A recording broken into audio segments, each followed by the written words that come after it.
بسم اللہ الرحمن الرحیم۔ آج ہم سورۃ فاتحہ کے بارے میں ایک نئی جہت دیکھیں گے، کیونکہ اس کی بہت فضیلت ہے اور اس کی بہت جہتیں ہیں۔ تو آج ہم اس لحاظ سے دیکھیں گے کہ سورۃ فاتحہ میں نمازوں کے بارے میں، کیونکہ سورۃ فاتحہ کے بغیر نماز نہیں ہوتی، تو ہم دیکھیں گے کہ اس میں سب کچھ بتایا گیا ہے نماز کے بارے میں، کتنی نمازیں ہیں، ان کی رکعتیں جو ہیں اور فرائض کتنے ہیں سب، اور اس کے علاوہ وضو، غسل، تمام چیزیں اس میں بتائی گئی ہیں۔ تو ہم اس کی وضاحت کریں گے، اس کے اندر ہر چیز ہے۔ آپ جانتے ہیں کہ دو قسم کی نمازیں ہیں، ایک سری نمازیں وہ ہیں جو کہ دن کے اجالے میں ہوتی ہیں، جیسے ظہر اور عصر ہے، اور دوسری 3 نمازیں جہری ہیں جو کہ فجر، مغرب اور عشاء ہے، جس میں سورج موجود نہیں ہوتا اور اس میں امام مسجد بھی اونچی آواز میں قرات پڑھتا ہے۔ تو سب سے پہلے بسم اللہ الرحمن الرحیم، یہ اس کا حصہ ہے، سورۃ فاتحہ کا حصہ ہے، اور یہ ظہر کو ظاہر کرتا ہے۔ اس کے 4 الفاظ ہیں، تو اس لحاظ سے نماز ظہر کے جو فرائض ہیں وہ بھی 4 ہیں۔ اس کے بعد الحمدللہ رب العالمین، یہ آیت ہے، اور اس کے بھی 4 الفاظ ہیں، اور یہ نماز عصر کے 4 فرائض کو شو کر رہی ہے۔ اس کے بعد اگلی آیت ہے الرحمن الرحیم، اور اس کے 2 الفاظ ہیں، اور یہ درمیانی نماز جو نماز فجر ہے اس کے 2 فرائض کو شو کر رہی ہے۔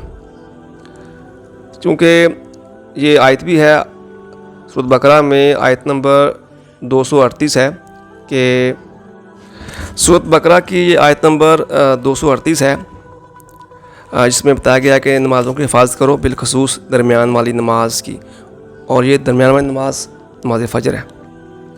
اور اس لحاظ سے بھی دیکھیں، ظہر کے بعد عصر، عصر کے بعد فجر، یہ پہلی جہری نماز ہے۔ اب یہ تیسری آیت مالک یوم الدین، یہ 3 الفاظ پہ مشتمل ہے، اور نماز مغرب کو شو کر رہی ہے۔ نماز مغرب کے فرائض کی تعداد بھی 3 ہے۔ اس کے بعد یہ چوتھی آیت ہے ایاک نعبد و ایاک نستعین، اس میں بھی 4 الفاظ ہیں، اور یہ نماز عشاء کے 4 فرائض کو ظاہر کر رہی ہے۔ تو اس طرح یہ چاروں یعنی کہ 5 نمازوں کو دکھا دیا گیا ہے۔ اس کی ایک دلیل اور ہے کہ الف با تا جو حروف تہجی ہے اس کی ترتیب سے دیکھیں تو ضا پہلے ہے، عین بعد میں ہے، فا اس کے بعد، میم اس کے بعد، اور حمزہ سب سے آخر میں۔ تو ضا جو ہے وہ ظہر کو ظاہر کر رہا ہے، عین عصر کو، فا فجر کو، میم مغرب کو، اور حمزہ جو ہے وہ آخر میں آپ پتہ ہے آپ کو عشاء کے آتا ہے۔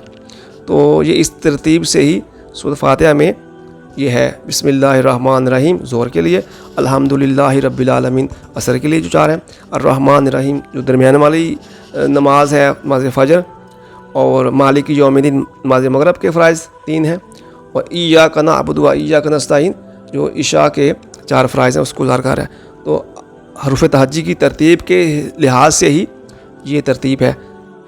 اس کے بعد اب آیت نمبر 5 ہے اہدنا الصراط المستقیم، اس کے 3 الفاظ ہیں، اور یہ آپ جانتے ہیں غسل کے 3 فرائض ہیں جو اس کو شو کر رہا ہے، ہمیں سیدھا راستہ دکھا، تو یہ غسل کے فرائض ہیں۔ اس کے بعد یہ 6ٹھی آیت ہے صراط الذین انعمت علیہم، اس کے 4 الفاظ ہیں، اور یہ وضو کے 4 فرائض کو شو کر رہے ہیں۔ اس کے بعد آخری 7ویں آیت ہے غیر المغضوب علیہم ولا الضالین، اس کی 5 آیات ہیں، اور یہ 5 فرض نمازوں کو ظاہر کر رہی ہے۔ تو اس طرح یہ سورۃ فاتحہ جو ہے، جو کہ جس کے بنا نماز نہیں ہوتی، اس میں مکمل طور پر نمازوں کے جو فرائض کے رکھتے ہیں ان کا اظہار کیا گیا ہے، اور ایک خاص ترتیب جس میں نماز فجر جو ہے وہ درمیان والی نماز ہے اس کا اظہار کیا گیا ہے، اور سری و جہری نمازوں کو الگ الگ بتایا گیا ہے۔ اس کے علاوہ غسل کے فرائض، وضو کے فرائض کتنے ہیں یہ بتائے گئے ہیں، اور فرض نمازوں کی تعداد بھی بتا دی گئی ہے۔ آپ جانتے ہیں کہ غسل کے 3 فرائض ہیں، جس میں حلق تک جو ہے وہ کلی کرنا، اس کے بعد ناک میں نرم حصے تک پانی ڈالنا اور پورے بدن پر پانی ڈالنا، یہ ہیں۔ اور وضو کے 4 فرائض جو ہیں وہ یہ ہیں کہ مکمل چہرہ دھونا، اس کے بعد ہاتھوں اور کوہنیوں سمیت جو ہے وہ بازو کو دھونا ہے، اور اس کے بعد تیسرا جو ہے وہ آدھے سر کا مسح ہے، اور چوتھا اور آخری جو فرض ہے وضو کا وہ پاؤں دھونا ہے ایڑیوں سمیت، ٹخنوں سمیت۔